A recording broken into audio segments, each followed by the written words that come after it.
아멘. 은혜로운 찬양 감사합니다. 할렐루야.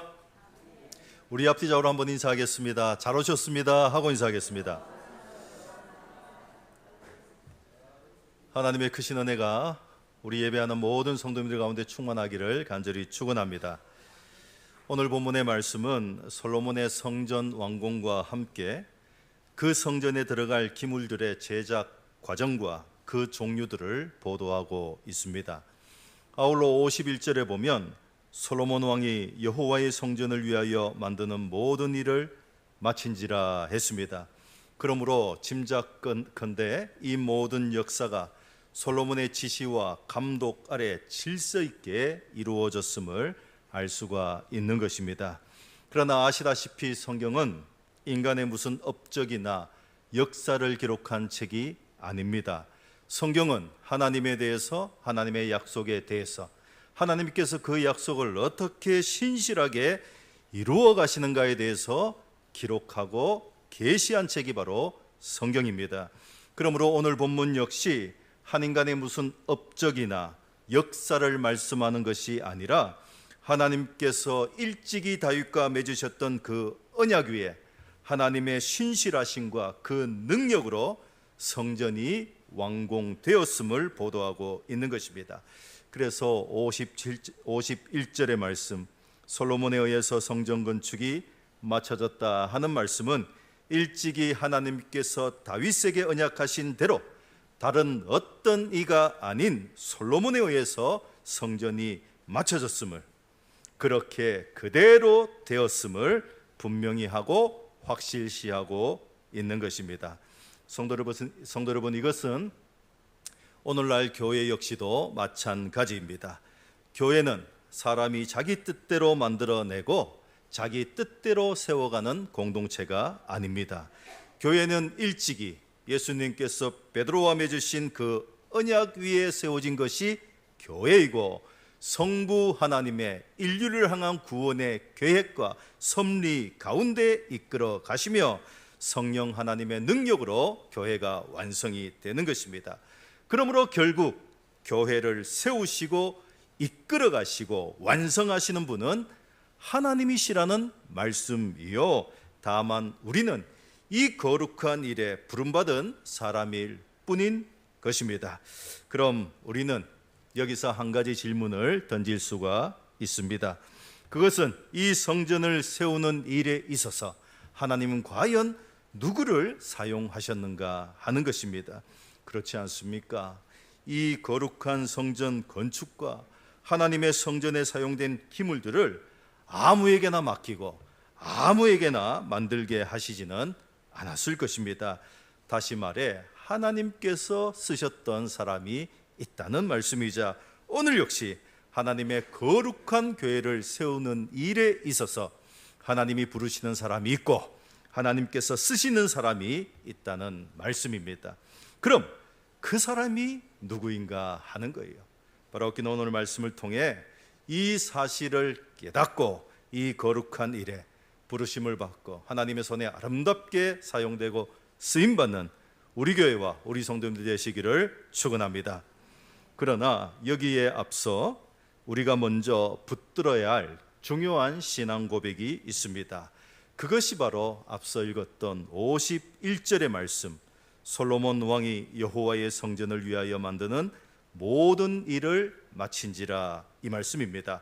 특별히 오늘 본문에 보면은 하나님의 성전에 들어갈 기물의 재료를 말씀하고 있는데 크게 두 가지입니다. 그 첫 번째가 놋이요, 두 번째가 금입니다. 그래서 놋으로 만든 모든 기구와 기물들은 성전 뜰에 두었고, 금으로 만든 모든 기구와 기물들은 성전 내부 성소와 지성소에 두었습니다. 아울러 놋으로 만든 모든 기구들은 히람이라고 하는 놋장이의 손으로 만들어졌고, 금으로 만든 모든 기구들은 이스라엘의 기술자들의 손에 만들어졌습니다. 그러나 하나부터 10까지 솔로몬의 지시와 감독 아래 성전에 들어가는 모든 기물들이 만들어진 것입니다. 그래서 성경은 기록하기를 솔로몬 왕이 여호와의 성전을 위하여 만드는 모든 일을 마친지라.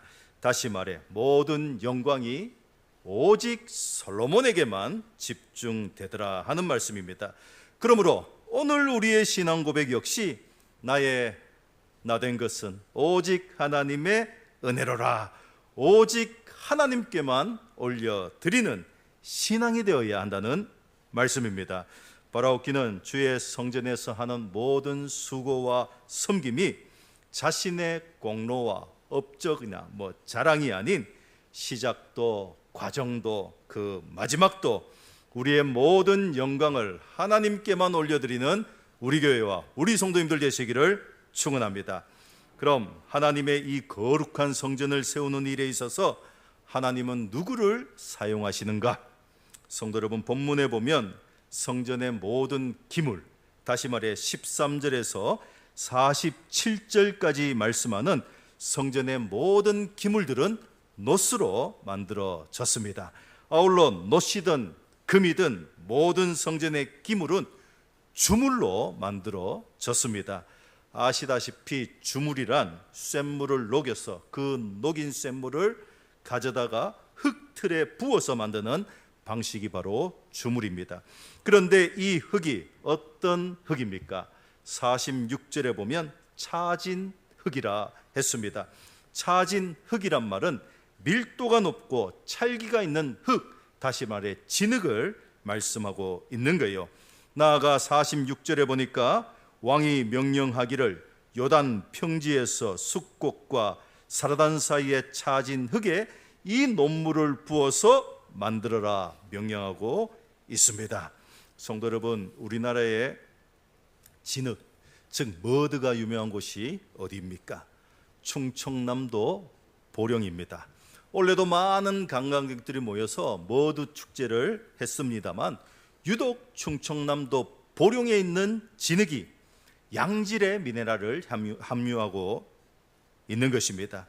그래서 우리나라의 머드라고 하면 충청남도 보령의 머드를 꼽고 오늘에도 유명한 것입니다. 그럼 이스라엘의 머드는 과연 어디에 머드가 유명하겠습니까? 사해 바다에서 나는 진흙이 유명합니다. 저도 이스라엘에 2번 가봤습니다만 특히 사해 바다의 진흙은 미네랄이 압도적이에요. 아울러 밀도가 매우 높고 매우 고운 흙이요, 사방팔방에 그 좋은 흙들이 널려 있는 곳이 바로 사해입니다. 그래서 사해의 머드는 전 세계에 수출하고도 남을 만큼 많고 아주 귀하고 아주 알려지고 아주 좋은 머드입니다. 그런데 오늘 본문의 솔로몬은 어디에서 진흙을 가져다가 쓰라고 지시하고 있습니까? 사르단에 차진 흙, 사르단의 진흙을 가져다가 쓰라고 지시하고 있는 거예요. 그럼 사르단의 진흙을 가져다가 쓰라고 하는 이 이유가 있겠습니까? 없겠습니까? 있는 거예요. 분명히 그럴 만한 이유가 있기에 굳이 사르단에서 진흙을 가져다가 성전의 모든 기물을 만들라 지시하고 있는 것입니다. 그럼 도대체 사르단의 진흙이란 어떤 진흙인가? 우리 다 같이 스크린 보시고 함께 봉독해 보십시다. 시작. 곧 위에서부터 흘러내리던 물이 그쳐서 사르단에 가까운 매우 멀리 있는 아담 성읍 변두리에 일어나 한 곳에 쌓이고 아라바의 바다 여매로 향하여 흘러가는 물은 온전히 끊어짐에 백성이 여리고 앞으로 바로 건널세 했습니다. 무슨 말씀입니까? 이스라엘이 약속의 땅 가나안에 입성할 때에 모세의 뒤를 이은 여호수아가 하나님의 백성 250만을 이끌고 가나안에 입성하고자 했습니다. 이때 이들을 가로막는 강이 있었어요. 그 강이 바로 요단강입니다. 나아가 그때 요단강은 범람한 시기여서 아무도 도저히 건널 수가 없었습니다. 그러할 때 하나님께서 그 강을 어떻게 했다고 하셨습니까? 앞서 읽었던 16절에 보면 멈추게 하시고 쌓이게 하셨다 했습니다. 그리고 그 쌓인 물이 사르단에 가까운 곳에 쌓였다 하고 기록하고 있습니다. 자, 그렇다면 우리 성도님들 한번 상상해 보시기 바랍니다. 이 진흙이라는 것은 보통 어디에 쌓이는 것이 진흙입니까? 강 하구에 쌓이는 것이 진흙이에요. 즉 물이 흘러갈 때에 굵은 돌은 아예 따라가지 못하고 계곡에 남게 되고, 그 다음에 쌓이는 것이 작은 돌, 그리고 그 다음엔 모래, 그리고 최후 마지막에 남는 것이 바로 고운흙, 진흙입니다. 그러므로 진흙이라는 것은 지상에 있는 흙 중에서도 가장 부드럽고 불순물이 전혀 없는 흙이라는 말씀입니다. 그러므로 하나님의 거룩한 성전의 기물을 만드는 데 있어서 하나님은 진흙과 같이 인성이 고운 사람, 온유한 사람, 이런 사람을 통해 하나님의 일을 하게 하시고 하나님의 거룩한 성전을 세우는데 사용하시더라 하는 것입니다. 그럼 성경을 보면 이 온유한 사람, 인성이 좋은 사람, 그 대표적인 사람이 누구입니까? 모세입니다. 그래서 성경은 이 모세의 온유함에 대해서 말씀하기를, 이 사람 모세는 온유함이 지면의 모든 사람보다 더하더라 했습니다. 그럼 모세가 그 인성이 처음부터 온유했는가? 그렇지 않습니다. 아시다시피 모세는 혈기가 왕성했던 사람입니다. 그래서 모세가 40세가 되어서 얼마나 혈기가 왕성했대, 그 혈기를 자제하지 못하고 사람을 때려서 죽이고는 모래 밑에다가 파묻어 버렸습니다. 성도 여러분, 40세란 인간이 쓰기에 너무너무 좋은 나이, 가장 좋은 나이가 바로 40입니다. 그럼 왜 좋은 나이입니까? 40세는 경험도 있고 능력도 갖추어졌고 육체적으로나 사회적으로나 분명한 역할을 할 수 있는 나이이기 때문입니다. 그러나 하나님은 그렇게 좋은 나이의 모세를 쓰지 않더라는 것입니다. 그래서 하나님께서 어떻게 합니까? 이 모세를 데려다가 미드한 광야라는 곳에 밀어 넣어버리십니다. 그리고 어떻게 해요? 40년 동안을 이 모세를 순하디 순한 사람으로 만드시는데 못한 부분은 깎고 따듬고 그렇게 불순물들을 하나하나 걸으시는 것입니다. 그리고 하나님이 쓰시기에 가장 고운 사람, 가장 온유한 사람이 되었을 80세에 하나님은 모세를 불러서 이 모세를 이스라엘 영도자로 삼으시고 쓰시는데 너무너무 귀하게 쓰시고 너무너무 아름답게 쓰시더라 하는 말씀입니다. 성도 여러분, 오늘 본문의 성전의 기물 역시 불순물이 있는 흙은 사용하지 못합니다. 그렇지 않습니까? 하나님의 성전 안의 기물들이 과연 어떤 기물입니까? 거룩한 물건, 성물인 거예요. 그러므로 이 성물을 만드는 데 있어서 온갖 크기의 자갈이며 각종 불순물이 포함된 흙으로는 사용이 안 된다 하는 거예요. 그러므로 우리의 인생이 하나님께 쓰임받기 위해서, 하나님의 거룩한 성전을 세워가는 데 쓰임받기 위해서는 제일 먼저 신경 써야 하는 것이 바로 인성이라는 말씀입니다. 그렇지 않습니까? 목사님 불 받았습니다, 은혜 받았습니다, 일주일도 못 가고 한 달도 못 가는 거예요. 그러나 변하지 않는 것이 있다면 오랜 시간 신앙생활을 통해 다듬어진 인성, 이것은 변하지 않더라는 거예요. 그러므로 우리의 인생이 무엇과 같이요? 진흙과 같이 부드러운 인성의 사람이 되어야 한다 하는 사실입니다. 바라옵기는 성령님의 만지심과 다스리심 가운데 날마다 아름답고 고운 인성과 인품과 온유함을 더해 가시는 우리 교회와 우리 성도님들 되시기를 간절히 축원합니다. 그러므로 첫 번째는 진흙과 같은 고운 인성을 가진 사람, 이 사람을 하나님은 하나님의 거룩한 일에 사용하시더라 하는 말씀입니다. 두 번째는 사르단의 진흙과 같은 영성을 가진 사람을 하나님은 쓰십니다. 그렇지 않습니까? 하나님의 거룩한 일에 있어서 좋은 인성만 가지고 쓸 수 있겠습니까? 그렇지 않아요. 하나님의 거룩한 성전을 세우는 일에 있어서는 반드시 좋은 인성과 함께 영성을 겸비한 사람을 쓰시는 것입니다. 그럼 오늘 사르단의 진흙이 어떤 진흙입니까? 이 사르단에 차진 흙이란 오랜 시간 흐르고 흘러서 저 밑바닥 사해바다, 즉 염의 바다에 쌓였던 진흙이 아니에요. 여기 사르단에 차진 흙, 이 진흙은 저 높은 곳에 쌓였던 하나님의 능력을 경험했던 진흙이요, 하나님의 놀라운 역사를 체험했던 진흙이었다 하는 말씀입니다. 성도 여러분, 하나님의 일에 있어서 좋은 인성 중요합니다. 그러나 영성이 없는 인성은 사용하지 못합니다. 왜요? 이 일은 사람의 일이 아니라 하나님의 거룩한 일이기 때문입니다. 그래서 오늘 솔로몬은 반드시 사르단에 차진 흙을 가져오라, 그것을 사용하라, 정확한 지명과 정확한 종류의 흙을 지목했고 이것을 가지고 하나님의 모든 성전 안의 기물들을 만들었다 하는 말씀입니다. 성도 여러분, 신앙생활은 사회생활이 아닙니다. 신령한 생활이요, 영성생활이 바로 신앙생활입니다. 특히 성경은 이 영성에 있어서 스탠다드, 표준을 세웠는데 바로 다윗입니다. 즉 다윗을 기준으로 선함과 악함, 다윗을 기준으로 선한 왕과 악한 왕을 구분짓더라는 거예요.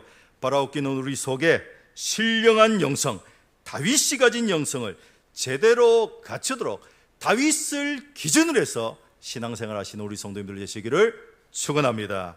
세 번째는 하나님이 쓰시기에 합당한 실력을 갖추어야 하는 거예요. 성도 여러분, 여기 실력이라 함은 적어도 내 분야에 있어서 전문성이 있어야 한다 하는 말씀이자 적어도 내가 맡은 사역 가운데 열정이 있어야 한다는 말씀입니다.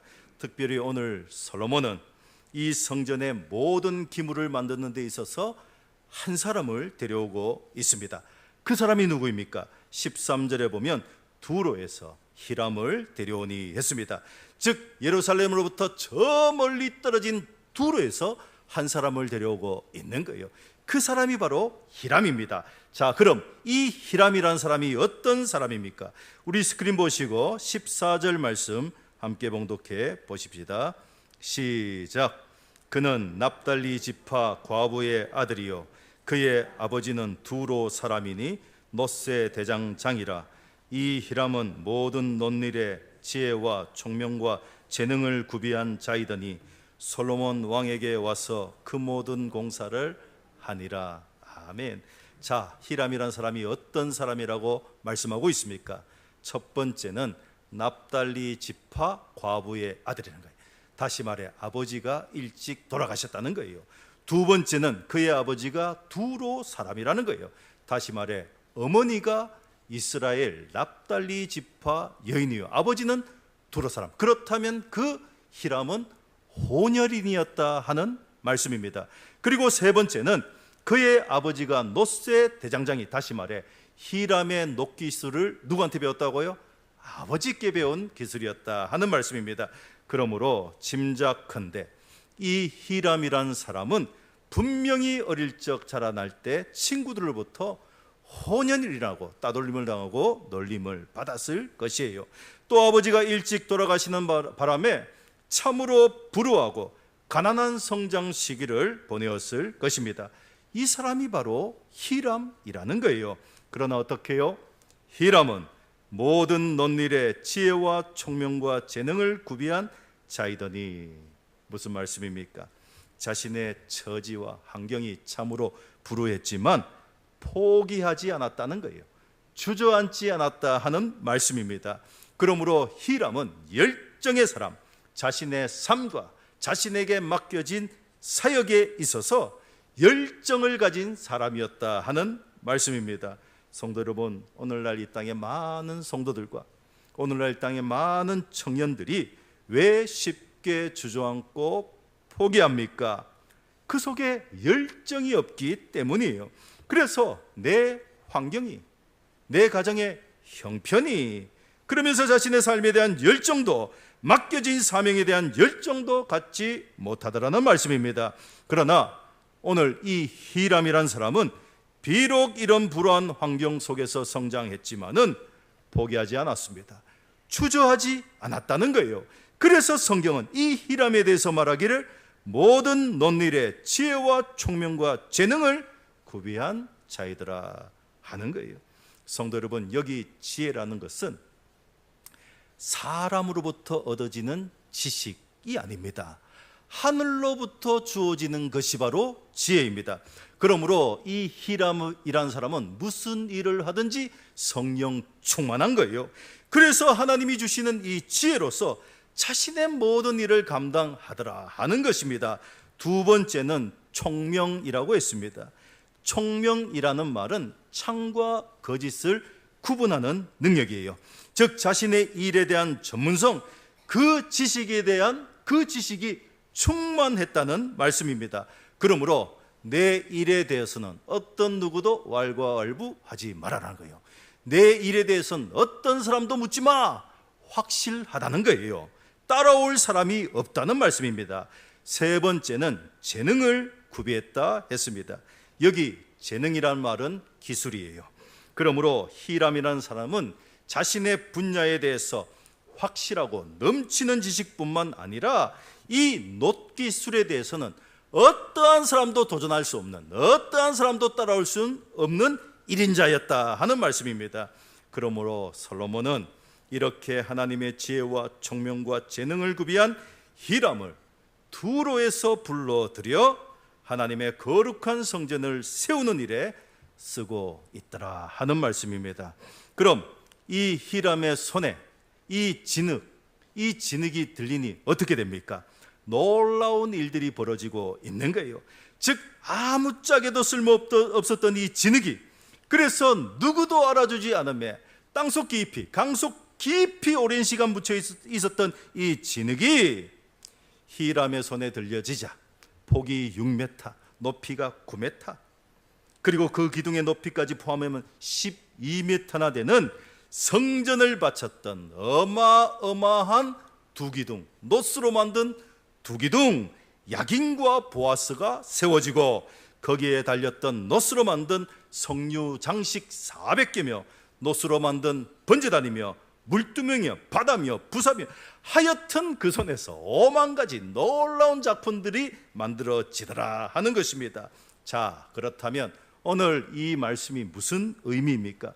우리의 인생이 남들 보기에는 진흙 같고 남들 보기에는 아주 형편없는 인생 같아도 이것이 하나님의 손에 들려지고 하나님의 손에 쓰여지게 될 때에 놀라운 변화와 변신이 일어나고 놀라운 역사를 이루게 되더라 하는 말씀입니다. 그렇지 않습니까? 가나의 혼인잔치에서 아무짝에도 쓸모없는 물, 즉 사람의 손이나 발이나 씻고 설거지나 했던 물, 이런 물이 예수님의 손에 들려질 때에 그 맛이 변하고 냄새가 변하고 색깔이 변하고 성질이 바뀌고 그 목적이 놀랍게 아름답게 귀하게 변하게 되더라는 말씀입니다. 이것이 바로 그 주인의 손에 붙들리게 될 때 준비된 인생이 주님을 만나게 될 때에 우리에게 찾아오는 변화라는 말씀입니다.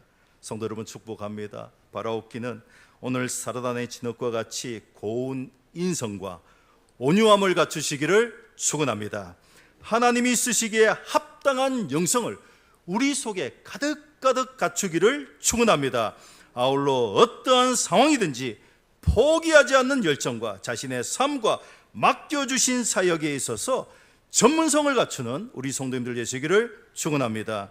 나아가 하나님의 거룩한 일에 쓰임받고는 부서지고 부서져서 다시금 한 줌의 흙이 되어 그 있었던 자리로 돌아가 메워졌던 사르단의 진흙과 같이 오늘 하나님의 손에 귀하게 쓰임받고는 내일은 모든 유혹을 물리치고 이름 없이 빛도 없이 그 자리에서 내려오고 사라졌던 히람과 같이 모든 영광을 오직 하나님께만 올려드리는 우리 교회와 우리 성도님들 되시기를 주님의 이름으로 간절히 축원합니다.